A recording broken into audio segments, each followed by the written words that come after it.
Tervitused Luitemaa looduskaitsealalt Pärnumaalt, kus siis üks kohalik leidis randa uhutud droonitüki just nimelt 300 meetrit sinna poole.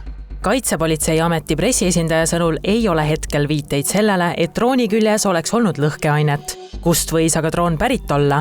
Need asjaolud on hetkel veel selgitamisel. Seda saame öelda, et hetkel ei ole põhjust arvata, et see droon oleks lennanud Eesti õhuruumis ega ka Eesti õhuruumis alla kukkunud. Pigem on tegu siis sellega, et see droonitükk on siis mere poolt Pärnu rannikule uhutud. Millised on aga Kaitsepolitseiameti järgmised sammud?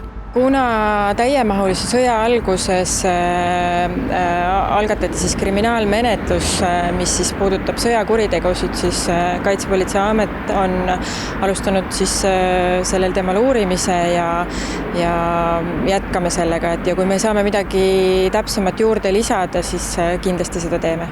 Et viimasel ajal on droonidest räägitud palju, seda nii Eesti kontekstis kui ka mujal maailmas, siis on see inimesed kindlasti ka ärevaks teinud. Kui Pärnumaa kohalik mees Riho ei olnud kuulnudki, et täna hommikul tema kodulähedalt droonitükid leiti, siis teine kohalik, Urmas, on aga hoopiski veendunud, et tema on hiljuti drooni ka oma silmaga näinud.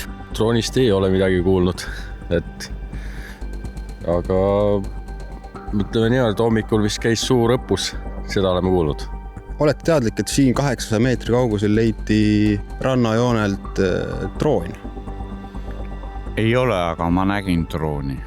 Kaitsepolitseiamet teeb ka üleskutse selle kohta, et kui keegi peaks piirkonnast, kus täna leiti droonitükk, leidma veel midagi, tuleks sellest kindlasti neile ka teada anda.